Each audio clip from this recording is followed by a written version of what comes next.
People have very high standards how they want their work life to be.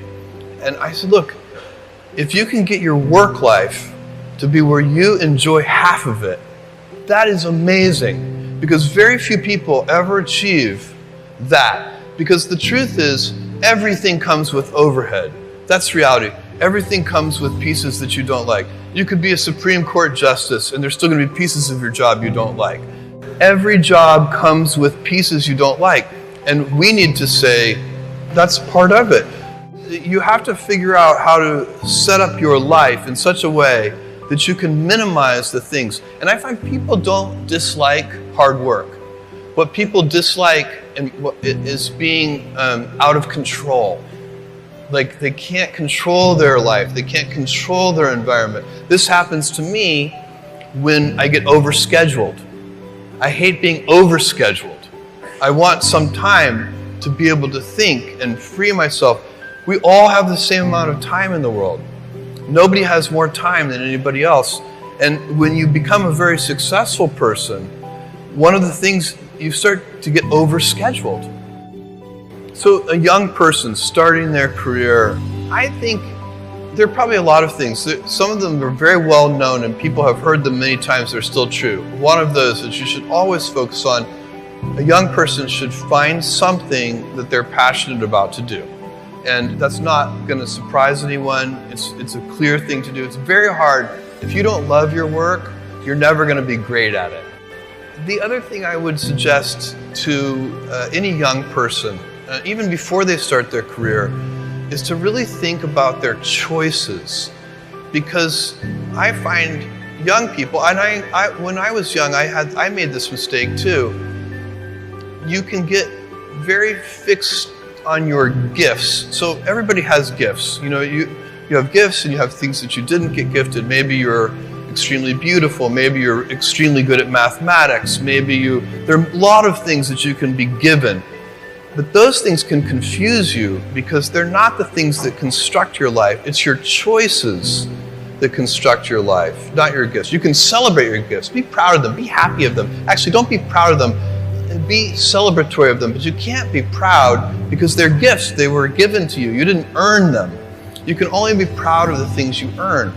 And so, as I got older, I started to realize I wasn't proud of my gifts. I was always good at school. School was always easy for me.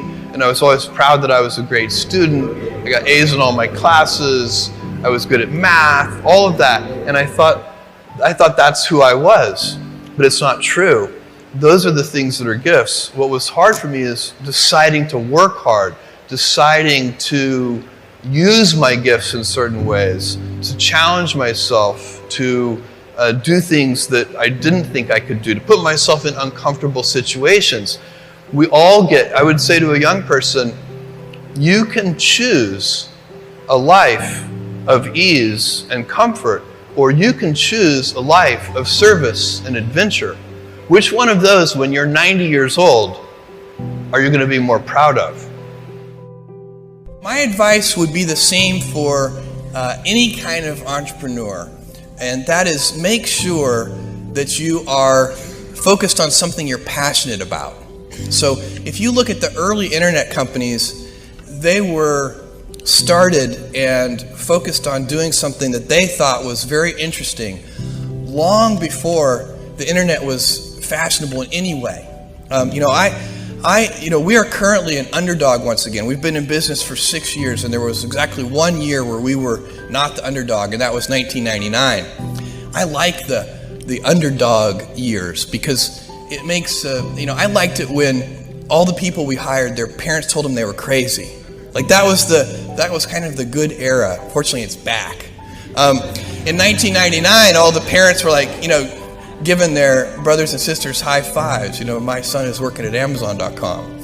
So that's a very, you can't follow the fashion when you're trying to do a startup company, or I think really anything in life. But you have to, as an entrepreneur, if you're gonna build a company, pick something you think is interesting that has the intersection of genuinely creating real customer value, and then just stay right there and let the wave catch you. Whatever it is that you want to do, there's going to be risk in your life. And risk is a necessary component of progress. You can make any pioneering movements in the world of any kind, whether they be the geographical, physical exploration that I've just been talking about, or whether it be a more cerebral exploration of a scientific field. Or I bet you could ask that question of every speaker here, and I bet that every speaker here has taken substantial risks, whether it be intellectual or otherwise, to achieve what they've done.